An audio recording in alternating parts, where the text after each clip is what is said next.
All sports, all plays. Yeah. All sports, all plays. All sports, all plays. 365, we're making a plays. You talking the game, get you through the days. We're high in the court, the dime in the lane. Variety, topics, living the same. All presentation, sports information. In the airways, taking the nation. All sport, all plays, like working your faces. Grace at the field, so tie the laces. All sports, all plays.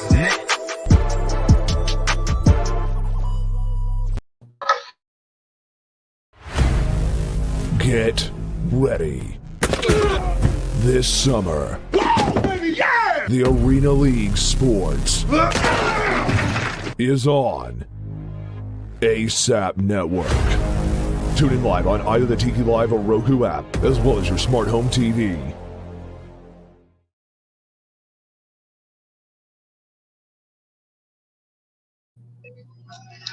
Hey, we're back, everybody. Welcome to Red Kingdom on the ASAP Sports Network. I'm your host, Greg, with my co-host, RJ. What's up, everybody? Yeah, so we are back for another episode, and I wanted to dive into these LeSean McCoy comment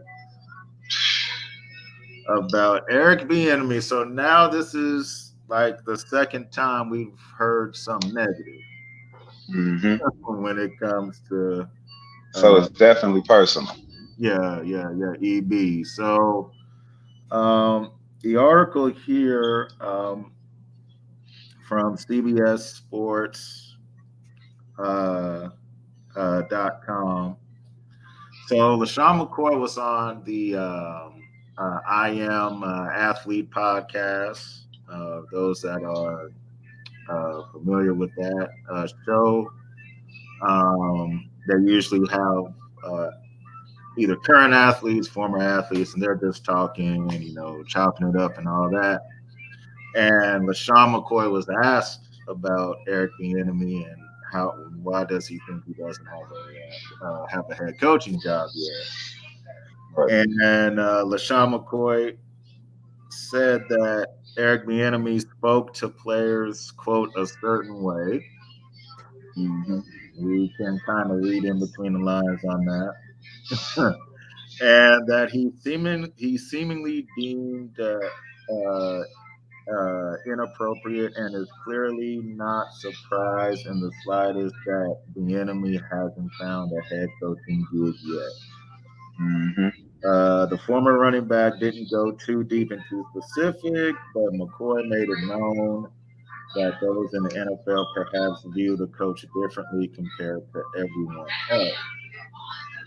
And McCoy went on to say there's a reason why every year they hype him up to get a job, and then when the time comes, nobody hires him because they know the type of coach he really is. Right. And then they asked McCoy if Bienemy was the reason why he stopped playing in KC, and he said yes. Right. Because remember, McCoy was on the team when we won the Super Bowl. He left and he went to Tampa that next season.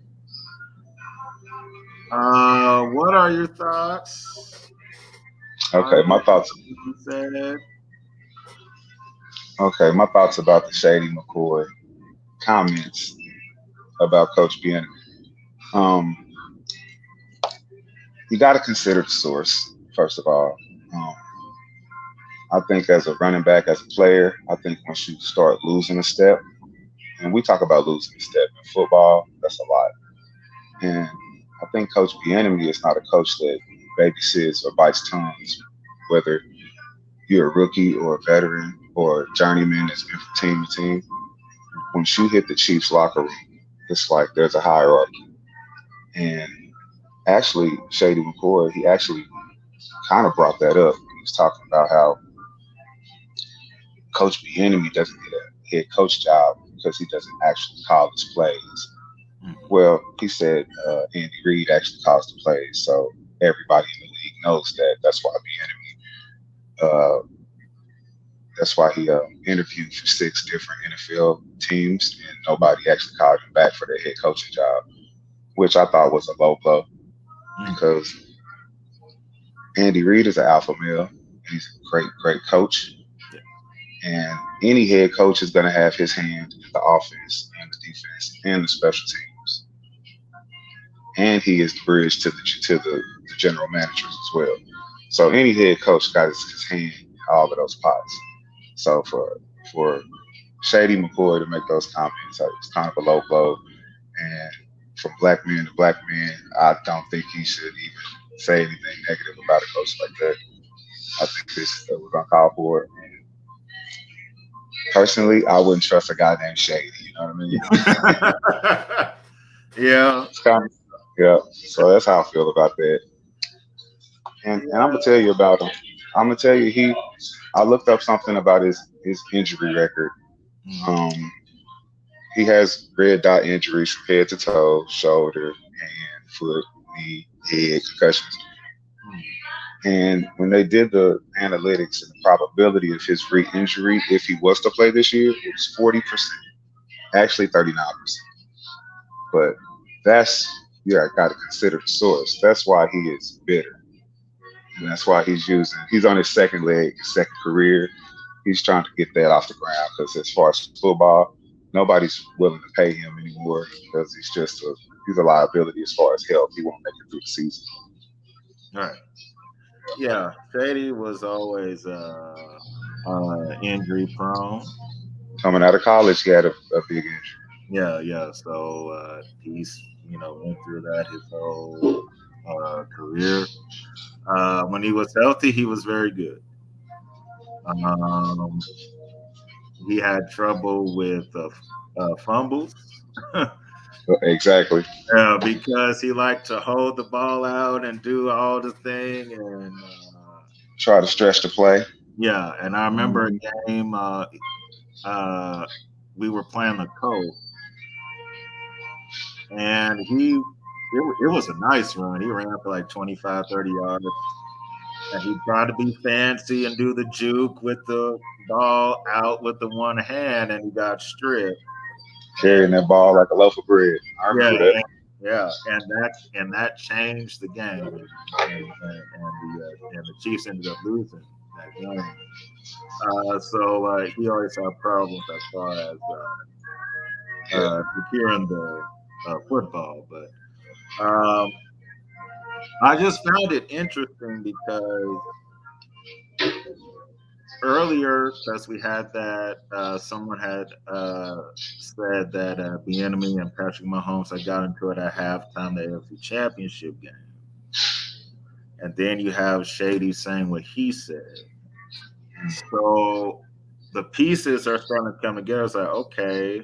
Maybe some truth, maybe a little truth to it. It's always a little bit. Maybe there's something there. Now, if I was Shady, I wouldn't have said all of that. Now I'm not trying to mess up, somebody else, getting a job, but that's just, just like you said, he's trying to get his second career started, so. He's got to throw. He's gonna use whatever clickbait and attention. Right, exactly. Yeah, clickbait and all that. So, that's his truth. That's how he felt. My hope is that Bienemy and Patrick can work well together still for this 1 year. Yep. And we can win our chip, and then if Bienemy wants to move on to something else, that is fine. Everybody can move on and chase their personal goals. Yeah, the city needs another chip. We do. We do. We need it, man. Sure. So hopefully, I feel like we're right at the cusp. Oh yeah, I've been watching all this new talent. It's like it's a lot of weapons out there for an arm and a decision maker like Mahomes. It's a a lot of options to choose from now. Yeah. Speaking of the new weapons, so George Karlaftis has been impressing everyone at the OTA'S. All right. You know, they're like, yeah, he's fast and strong, and he's doing all these things. And so I'm excited because I'm like, okay, if we can have Karlaftis as a solidified pass rusher with Chris Jones still at defensive line, now Chris Jones can't be double. Right. Now it's single, so it's one-on-one with Chris Jones, one-on-one with Karlaftis. That's going to lead to more quarterback pressures. That's going to lead to more sacks. And so I just hope that George continues to do good. I can't wait to see him during the actual preseason game. Preseason games. Yeah, because I want to see, you know, how his pass rush skills are. But so far so good. I've heard nothing bad, you know. So it seems like he's catching on quick down there. Yeah, I've been hearing a lot of good things about him coming out of camps. George Karlaftis out of Purdue. He is a very fast learner, and he's a student of the game. Like, he looks at it all as a challenge. He looks at the playbook, the defensive playbook, and the schemes, the coverages. He looks at it all as a challenge. Like, okay, you give me 30, 60 days to pick it all up. I'll pick it up in 20 to 45 days. Like, he's a real student of the game, and I can't wait to see him evolve as a player. Because the one thing about the Chiefs organization, if you're a good player, their organization makes you better. Mm-hmm. So you hear about people talking about the Chiefs shrunk their numbers and things like that. That's not the type of program the Chiefs have. Everything is based around the win.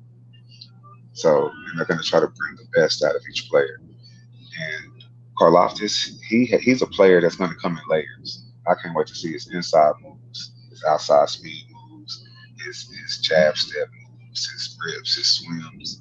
I just can't wait to see his stunts. Like, he's going to drop in coverage and pick one this year because he's that athletic.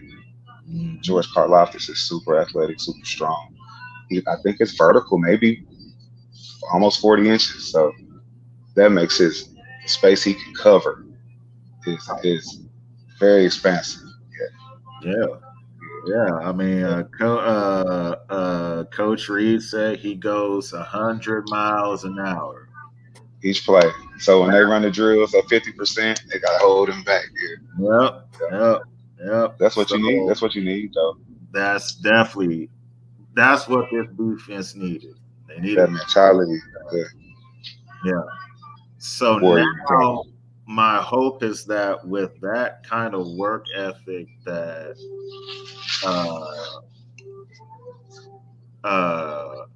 Karlaftis is bringing, I hope that rubs off on Frank Clark. Iron sharp as iron. Yeah, iron sharp as iron. Yeah. They making each other better day to day in practice. Yep. Yeah, and I hope that last year humbled Frank Clark. And I hope that he got kind of refocused back, because it seemed like after he got his money, he got comfortable. It's like, okay, I'm cool. I don't really have to do a whole lot. It's like they start playing to not get injured once they sign that contract. Mm-hmm. And start playing it safe instead of playing with that reckless abandon that we love before. Exactly. So I noticed that too. There was that, and so now with a new person coming in that's younger and they're hungry. I hope that faster, stronger, yeah, all that. I hope that rubs off on Frank Clark. Like, man, well, if he can do it, older, and I'm supposed to be the veteran. I need to start doing it too. So if it does happen that way, if they do, sharpen each other, then the Chiefs will have a very good pass rush because now you'll have Karlaftis, Clark, and you have Chris Jones. So now you're talking about three people. That's speed. Yeah, that's speed. That's a good speed rush. Yeah. Yep. Yeah, and they're definitely going to need that with the quarterbacks that they play. Brady, Burrow, Josh Allen. Yeah, they're going to need that kind of pass rush. So those guys trying to get the ball out 2.5, 3 seconds. They're trying to get it out. Oh yeah. And that's where, and now especially on those short routes, that's where the corners and the linebackers come in. Mm-hmm. And I feel like our linebackers are great. I mean, we got Bolton. We drafted linebacker. So yeah, linebackers. Leo Chanel. Yeah, Leo. Leo Chanel from Wisconsin. He's a monster. Yeah. Yeah. So now you have those two. You got Leo, and then you got Bolton. So yeah, solid. So that's a solid group. It's very solid. George Karlaftis off to a great start with the Chiefs and the OTA'S. I saw the highlights of Juju running his routes during the smooth OTA. He's smooth. He's smooth, but I think I like he's almost like an off speed pitch. If I can explain that, it's almost like he doesn't run smooth routes. He's herky jerky, but it works for him because he's almost like if you ever play ball against somebody and it's just kind of uncoordinated, but it works for him. So yeah, he doesn't run like MVS. Marquez runs silky smooth routes. Same thing with Ross. Justin Ross runs really smooth routes. We had Scott Moore. He missed the practice with the hamstring, but he's already back out there working out again. So I like to see a player go through something like that early and bounce back because he wants to be out there. It's not like he's hiding in the training room or down on himself. Scott Moore's back out there after his hamstring. And Juju, he's gonna be a wild card. Like people aren't expecting a big year out of him. They're expecting more of a big year or the number one role for MVS. But that's when Juju was gonna come up and get his timely third down catches and things like that. Mm-hmm. Yep. He's good. He's good. I will guarantee this. Juju Smith will be a Pro Bowler this year. Bold prediction. I like it though. He's gonna be a Pro Bowler because look who we got throwing to him now. Yeah, he's got the best quarterback thrown to him, and not just that. Once people realize that Valdez-Scantling is faster than what we think, and he's a whole 6'4". Yeah. Crazy wingspan. Yeah, once the first 4 games are over, they're like, hey, all right, this guy is faster than what we think he is. And they start rolling coverage over there. Juju Smith is going to do his thing. I feel like he's going to have a good season. He had some good seasons when he was with the Steelers. It was just the fact that Big Ben, once he got older, he was not the same, and that made Juju's numbers look bad. But yeah, they were skewed. They were skewed a little bit. Yeah, it wasn't all him; it's the person throwing to him. So, but I feel like Juju's gonna have I feel like he's gonna have a breakout season. 1,200 yards receiving. I can definitely see that. And I think he'll make the Pro Bowl this season. Because he's going to be playing against the second and third best defender on the other team. So yeah, he's going to be a mismatch. He's gonna be a With mismatch. the herky jerk style he got, he's gonna be a mismatch. Yeah. So, and there's again the difference with this offense is going to be the ball is going to be spread. So you have MVS, Juju, and then you have Kelsey, and then you're going to have Sky Moore also, Or and then you have a running game on top of that. and you got Hardman. Yeah, and you got Hardman. So and what are they doing with Josh Gordon? I think I seen him out there. yeah, he's still there. I've seen Josh Gordon out there. Yeah, he's still there. I just want him to do something this season. right. I just want if you only catch like Just 30, a little contribution. yeah, Right. just a little bit. He doesn't have to do a whole lot, But yeah, if he can just get 30 catches, maybe 400 yards, I mean that's good. The ball is going to be more spread, and I feel like defenses are going to have more trouble defending the Chiefs this season than they did last season. Oh, definitely. And if that running game gets going, like I think it will, that opens up the entire playbook now. And I heard that. I heard practice the other day that MVS called a no look pass from Mahomes already. So they say that chemistry is like really, really organic. Yeah, they said that chemistry with Valdez Scantling and Mahomes is really organic. He's already hitting with the dropping downs. Started dropping downs out there. I like it. And he also said MVS also said he said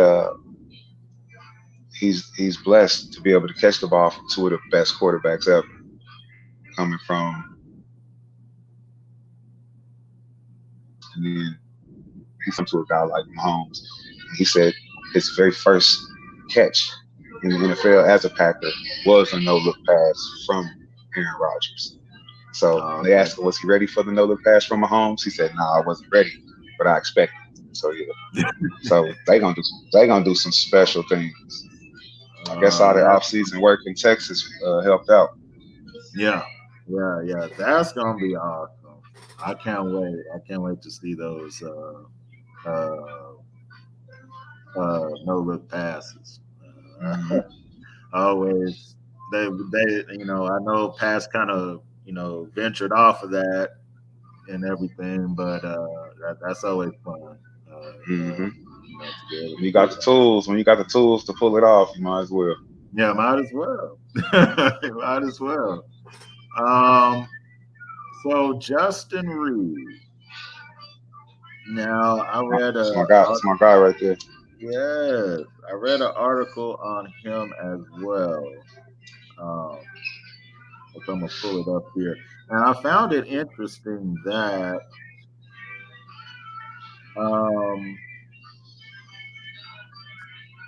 so he has played less games than Honey Badger has in his career so far. And so I was reading this on a fansided.com, and it had it said Matthew was known for his hard hitting, especially early in his Chiefs career. And over his first 3 years with the team, he put up 171 tackles. Badger did. In Reed's first 4 seasons with the Texans, he had 230 solo tackles, which is slightly all over higher. the place. Yep. And then when it comes to combined tackles, Reed averaged more than 7 tackles per season than Matthew did. The only thing that Matthew had over Justin Reed was more. He had 7 more than Justin Reed does. But when it came to pass coverage, Justin Reed was numbers-wise better in pass coverage than Tyrann Mathieu. Okay. And with it being a So, pass-heavy league, maybe yeah. we'll get a couple extra possessions just off of that stat alone. Mm-hmm. So over the past, so in 2021, Justin Reed had a 53.3 completion rate against him. So if you're throwing a pass in his direction, it was completed 53% of the time. And your window is going to be very small going his direction. It's short. And then you got McDuffie on the other side. So the windows are really small for these other quarterbacks. The windows are very small. Then we got the speedy rush coming. We got length. We hired nothing but corners with length. All these corners you name it got length. So and speed. So it's like the windows are gonna close fast. So I love having a fast defense. I'm a defensive guy. I like power, but I love the speed on these guys. Justin Reeds and McDuffies and the guys like that. Speed. Even the Joshua Williams kid. Speed and the speed and agility on a guy like that. Yeah, I'm excited to see him all get out there. And then Tyrann Mathieu, the completion rate on him was 69%. So if you threw it and Honey Badger's direction last year, you completed 69% of your passes. Do you think Honey Badger is a Hall of Famer? Yeah, he is. Hall of Famer? Yeah, he is. He was one of the most electric college players I had ever seen at LSU. Oh, yeah. It seemed like he always got an interception, a fumble recovery, caused a fumble. Mm-hmm. He was all over the place. And it's harder to do that in the league, but he did it. He did it effectively. But I don't think we'll see a drop off. If anybody's wondering if we'll see a drop off in that position with Justin Reed, I don't think we will. I think the talent that's around Justin Reed, I think he fits right in. I don't think we'll see a talent drop off as far as losing Honey Badger or hiring Justin Reed. Yeah, I think it'll actually be a little bit better because he's good when it comes to pass coverage. If somebody does catch it, he's gonna try to knock him out. If a running back gets to the second level, he's coming there too. He's coming, coming downhill fast. All the way, all the way. So, the way the defense is right now, just like you said, it's faster. The corners are taller. I feel like in past seasons our corners were too small. So the 6'3" wideout is gonna make one-handed catches and do all this stuff when your corner's like 5. Right, Thornhill. So you're like 5'11". Yeah. He's good though. Thornhill's good. He's good. Yeah, Thornhill is good. Thornhill and Reed are gonna be very good together. They're gonna be very good together. When Brian Scott gets his snaps, he's a beast too. Yeah, he's a beast too. He's another high IQ guy. He's another just football from the core. It runs through his veins. He's another guy like that. Definitely, yeah. So look forward to seeing Justin Reed also. Preseason is coming up. The first game is August 13th, I think.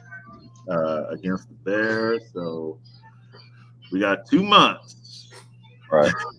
We got about 90 days, 91, 92 days to the opening season. Yeah, and then the first regular season game against the Cardinals. One last thing Tyreek Hill started his podcast, Yeah. and on the first episode, they the when he was talking to the Chiefs and everything about trying to get a contract done, and he was on the phone with his agent. And we all know that Drew Rosenhaus is he's a very good agent, but he's very shrewd. Controversial. Yeah. Yeah, he gets the job done by any means necessary. And so as they're talking on the phone, and Drew was like, hey, well, people don't really know that you really wanted to stay in KC and Right. And Tyreek Hill was like, yeah, I did want to stay. And, people don't know that. And I, as I'm watching this, I'm just like, okay, if you really wanted to stay, you would have took the less money to stay and continue winning championships. You didn't have to go for the bag. Travis Kelce could have gotten several more bags. He's a team. He's a team player, and it's gonna pay off in the end with another ring or just. Yeah, and I just found out. I'm like, don't make it seem like the Chiefs didn't want you; they wanted you. Yeah, he was one of the fan. He was a fan favorite here. Yeah. Everybody loved Hill, and people were sad when he was gone, but the Chiefs were like, this is our number. We're not going past this number. Mm-hmm. And Miami offered a bigger number. And he decided that he wanted to get paid, which is fine. But just know, what's that scene in, what's it called? Temptations, where Smokey Robinson singing that song, I miss you, my buddy. You gonna miss, Patrick, you gonna be saying, I miss you, buddy. I miss you, my friend. Yep. Yes, indeed. It's gonna be some bad days down there in South Florida. I'm just saying. Yes, indeed. And as much as I try to dislike Tyreek Hill, I really can't. I really can't. I mean, shout out to him for he's still doing his football camps for the kids in Columbia, Missouri, Kansas City area, wherever he did that. He's still doing that out there with the kids here. So he didn't leave his supporters hanging as far as that, because anytime you give it back, anytime you're making, God has blessed you and you decide to give it back, especially to the youth, you'll be blessed for that. So I can't not like it down here. But as far as his podcast, him, saying things about the Chiefs, clickbait and things like that, I believe until he show improve in Miami, he should keep his mouth shut, because it just becomes bulletin board material. Yeah.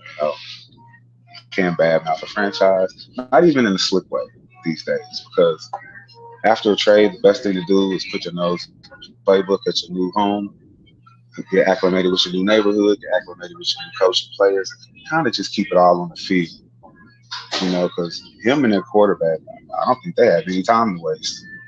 I mean, it seems like every rep, I don't see a lot of Miami reps either. Even though I know there's 1,000 cameras out there, they don't really show a lot. But every time I see Tua throw him the ball, he's like turning around to get it, stopping, getting it. It's like none of that's gonna go. None of that's gonna fly on Sunday. So he's gonna run so many jet sweeps. He's never ran so many slants and jet sweeps in his life. And they might even, they're gonna have to run so many different sets and clever sets. I wouldn't be surprised if they put Cheetah and the Wildcat every once in a while because he's just not going to have that time to uncover down the field with a quarterback like that. And yeah, but I still like him as a player. He's still super fast. He still got an upside. He's not through either. But as far as him bad mouthing Kansas City or anything like that, fans love him here. They still love him here. But we all know the truth. He took the money. We're not in this situation. We may do the same thing. Right. But he wanted that Devontae Adams money. He wanted to be the highest paid. He got it. Yeah. And he felt like he deserved that kind of money, which I'm not saying that he didn't. But the Chiefs made the choice, and they said we cannot mortgage our future on just you. On a 5'9" receiver, speedster receiver. Exactly. We have to go this other way. We have to build this team. We got to build a better defense. If we're gonna more weapons. More weapons, yeah. Because they saw what was going on last year as far as Hill being, double teamed, and then there was nowhere else to throw the football other to, Kelsey. They knew exactly who to key in on. Mm-hmm. Yeah, because nobody else would do anything. Robinson wouldn't do anything, and the other receivers wouldn't do anything. So the Chiefs basically said, instead of giving Tyreek Hill the money, we'll spread we can buy 6 or 7. Yeah, I guess 6 or 7 picks, 6 or 7 players. Yeah. I think it's gonna work. I think a player like Mahomes, you surround him with weapons, man, he's gonna shred defenses like he never has with this lineup right here. With Kelsey as an elder statesman and a locker room guy to rally the troops, and I can't wait to see it because it's such a positive group. Now, I know stuff happening behind closed doors, animosity, but this is such a positive group of people, and it's a bunch of football-minded guys. It's like I don't see a lot of prima donnas left on the Chiefs team. And I think Reed and the scouting guys, I think they did a good job of bringing in just high IQ football-minded guys. Yeah, definitely, and that's the type of guys that you want.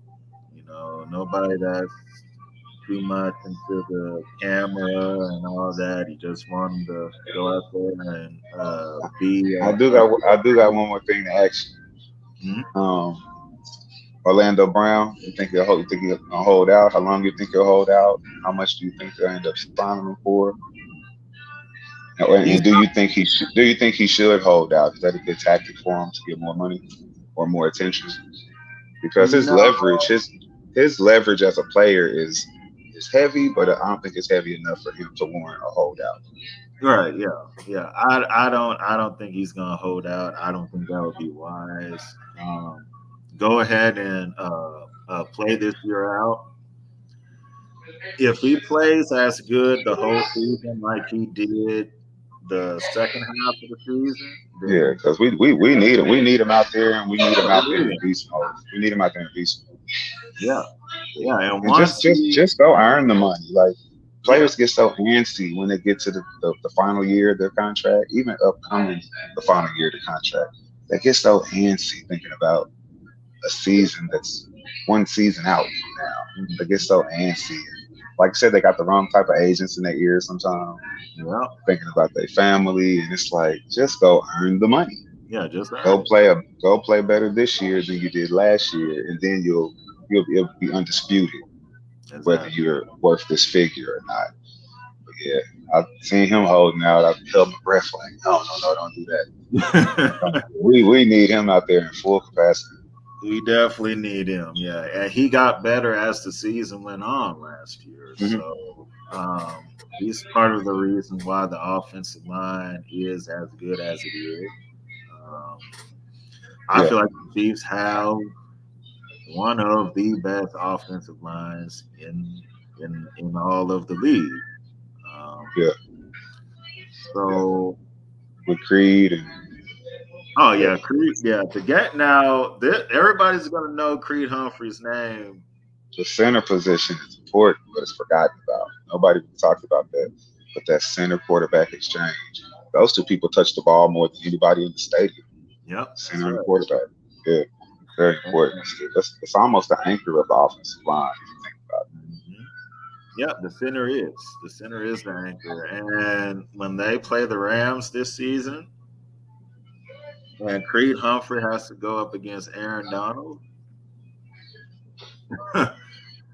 everybody gonna know who Creed Humphrey is because he's gonna make sure Aaron Donald doesn't touch Patrick Mahomes. And we're gonna have Trey. We're gonna have Trey on the other side chipping that one technique on the way out. Yeah, he's gonna be chipping too. So it take 1.5 people to block Aaron Donald. Take a strong 1.5. It does, but I feel like Creed is strong enough. To hold his own. I think he's gonna be fine. If Aaron Donald does get a sack in that game, it won't be because Creed Humphrey was some type of coverage sack. Yeah, some type of coverage sack or something. Yeah, it'll be a coverage sack, or something. So that's one of the games I'm looking forward to this season. We play them Thanksgiving Sunday, so that Thanksgiving weekend we play the Rams. So that'll be fun. That'll definitely be a really good game. I still have the Chiefs winning. I think I had them 13-4 for the season. So that was one of the games where I kind of like, well, it's a 50-50 because the Rams are very good also, but I went ahead and gave the Chiefs that one. So, but if it does end up as a loss, I had the Chiefs going either 12-5 or 13-4. So around there. Yeah, we got a tough schedule, but we're ready to eat. Oh yeah, can't wait. So we are 90. It is June 11th. So 90 days from week 1. Yeah. So, can't wait for that. Preseason starts in 2 months. So we look forward to that as well, seeing the young talent that the Chiefs have. So that'll do it for this episode of Red Kingdom. We won't be on next Saturday. Busy with the baby shower. Baby shower is next Saturday. Yes. So wise man said family first, right? Yeah, family first. That's right. Family first. So no Red Kingdom next Saturday, but Saturday after that we will be back.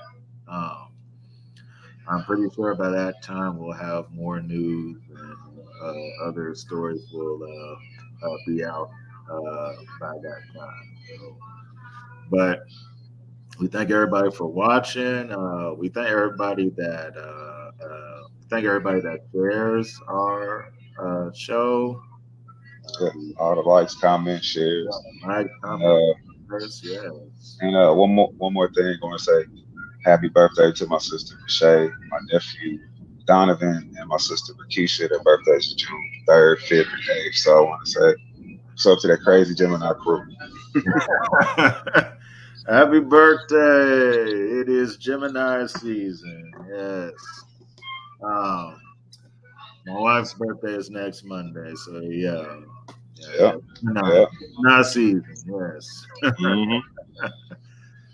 Geminis are out. Yes, they are out in droves. They say look both ways. Look both ways. Yep, there it is. Yes, sir. But we thank everyone for watching. And we will see y'all again in 2 weeks. Yep. For my co-host, RJ, I am Greg. We'll see y'all in 2 weeks. And go. All right. Go Chiefs.